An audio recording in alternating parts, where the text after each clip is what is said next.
c'était juste après la guerre de 14, c'était en 1919. Il y a eu une vague d'attentats terroristes aux États-Unis, juste après la prise de pouvoir des communistes, des bolcheviks en Russie. Il y a eu une vague d'attentats aux États-Unis. Et alors c'est très intéressant parce que ces attentats n'ont jamais été élucidés. On ne sait pas qui les a commis.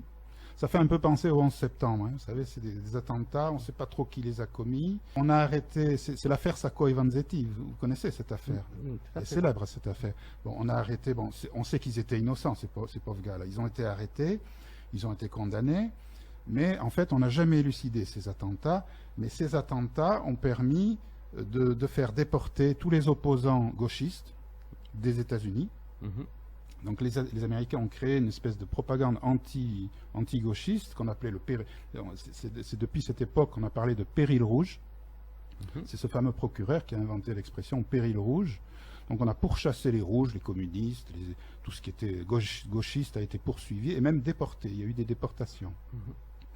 Et alors c'est très curieux parce qu'on s'aperçoit que les États-Unis persécutaient les gauchistes chez eux, mais les encourager chez les autres. Parce que si vous lisez Anthony Sutton, la dernière fois je vous ai parlé des ouvrages d'Anthony Sutton. Absolument. Eh bien, Anthony Sutton a fait un livre sur la Wall Street et les bolcheviks. Et il a prouvé, alors il a prouvé document à l'appui, hein, il faut lire Anthony Sutton, hein, je répète encore pour les étudiants, lisez les ouvrages d'Anthony Sutton.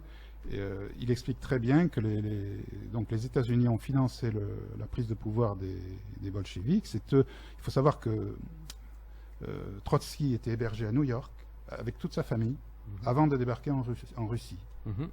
Il a débarqué à Moscou avec un passeport américain signé par Wilson. Ça, il n'y a pas beaucoup de gens qui le savent. Oui, en effet. Et il a débarqué à Moscou en compagnie de banquiers américains. On se demande ce qu'un communiste comme Trotsky faisait avec des banquiers américains à Moscou. C'est assez bizarre, quoi. On peut se poser la question. Et donc voilà. Alors donc Sutton a bien prouvé que les États-Unis ont financé le bolchevisme en Russie et ils l'ont persécuté chez eux. C'est-à-dire que on essaye d'éliminer la peste chez soi, mais on la cultive chez l'adversaire.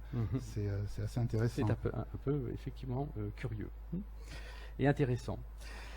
Et alors, donc cette théorie de la guerre froide, est-ce que vous pensez qu'elle avait finalement pour but d'affaiblir l'axe franco-russe au profit de l'Allemagne, pour favoriser l'Allemagne? Parce qu'on voit dans l'ouvrage quand même un certain nombre d'éléments qui laissent supposer ça dans la stratégie américaine. Alors oui, je vais reprendre ce que je viens de vous dire, c'est que donc les États-Unis ont financé les bolcheviks, les communistes en URSS, mais en même temps, enfin pas en même temps, mais un peu après, Anthony Sutton a écrit un autre ouvrage qu'il faut lire aussi, hein, c'est Wall Street et la prise de pouvoir des nazis et de Hitler. Et on voit que les États-Unis ont aussi financé le nazisme. Ils ont financé le nazisme. La Standard Oil compagnie a financé Himmler. Oui. Ford a financé la prise de pouvoir d'Hitler. Tout à fait. General Electric aussi a financé la prise de pouvoir d'Hitler. On sait que tout l'appareil militaro-industriel allemand a été construit avec l'argent américain. Les Américains ont investi énormément en Allemagne. C'est Ford qui a construit tous les véhicules de transport de l'armée allemande. C'est Opel. Alors Opel appartenait à General Motors.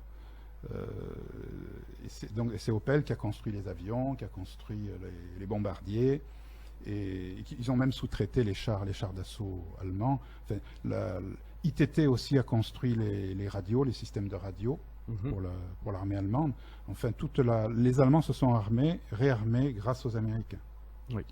Donc on voit que les Américains, alors ce qui est factuel, vous voyez savoir ce qui est factuel, c'est que les Américains ont financé d'un côté le communisme en Russie, et d'un autre côté, ils ont financé le nazisme en Europe, enfin en Allemagne.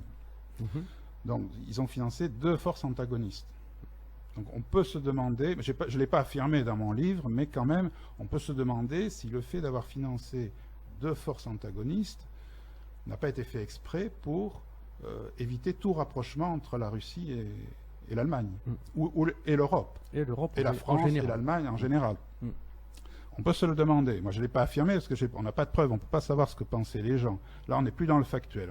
On est dans le procès d'intention.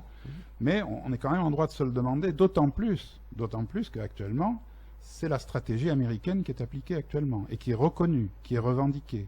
Mhm. Je vous ai parlé de Brzezinski. Alors, je recommande encore une fois de plus aux étudiants, lisez Brzezinski. Il a écrit un ouvrage qui s'appelle Le Grand Échiquier.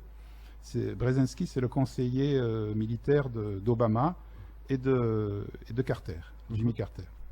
Eh bien, il a écrit un bouquin en 1997 qui s'appelle Le Grand Échiquier, dans lequel il explique qu'il faut absolument isoler la Russie et la tenir éloignée de l'Europe. Pour dominer le monde, pour que les États-Unis dominent le monde, ils ont absolument besoin de maintenir la Russie éloignée de l'Europe. Donc, on voit qu'il y a cette stratégie existe maintenant, elle est revendiquée maintenant depuis 1997, elle est appliquée, parce qu'on voit bien que la propagande de la guerre froide sert à ça, à éloigner la Russie de l'Europe. De l'Europe. Et du reste du monde, en fait. Parce que les Américains ont compris que si un pays d'Europe s'allie avec la Russie, il va dominer l'Europe. Il pourra exercer une domination totale sur l'Europe.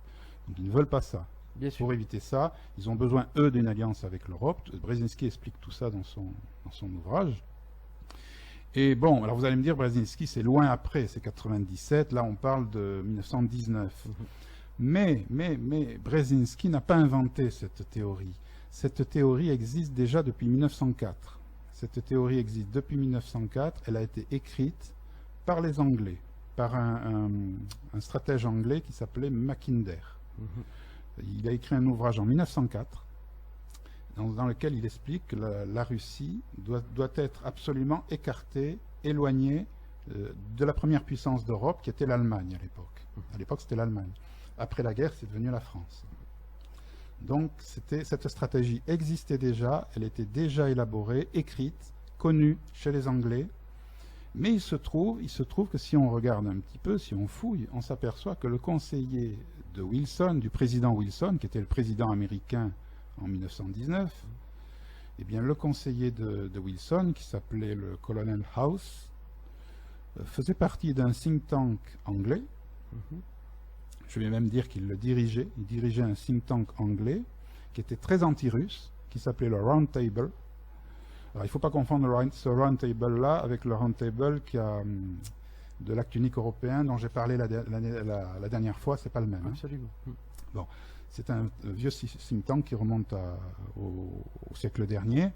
Donc, le conseiller de Wilson faisait partie de ce think tank, lequel think tank anglais était très anti-russe et était financé par la banque JP Morgan, qui était une banque américaine. Donc c'est quand même curieux, on peut quand même s'interroger, se demander si, quand je dis que le colonel House était le conseiller de Wilson, je pourrais dire même que c'était la tête pensante de Wilson, c'était lui qui prenait les décisions. Donc on peut se demander si House n'a pas été initié à ces techniques anglaises, qui étaient anglaises, de vouloir éloigner la Russie de l'Europe. Je ne l'ai pas affirmé dans mon livre, mais on peut se le demander, on peut s'interroger, il y aurait des études intéressantes à faire là-dessus. Je pense qu'il y aurait à fouiller là-dessus. D'autant plus que les Anglais ont déjà utilisé ce genre de stratégie pendant la Révolution française. Pendant la Révolution française, les Anglais finançaient à la fois les royalistes, les chouans, et à la fois les révolutionnaires les plus extrêmes, les coupeurs de tête, les dangereux terroristes. Ils finançaient les deux partis pour créer une opposition et pour créer du désordre en France. Donc cette idée de subventionner deux partis opposés pour les opposer, pour éviter tout accord et pour créer du désordre, en fait, c'est pas d'hier, quoi. C'est quand même des stratégies qui existent qui ont été pratiquées depuis longtemps, qui ont été théorisées depuis 1904 et qui ont été reprises récemment et qui sont appliquées. On voit bien qu'elles sont appliquées depuis longtemps. On voit bien qu'on fait tout pour tenir la Russie écartée de l'Europe. Ouais, il suffit de voir les médias, il suffit de voir la politique anti-Poutine qui est pratiquée dans les médias. Dès qu'il y a une tempête, c'est la faute de Poutine.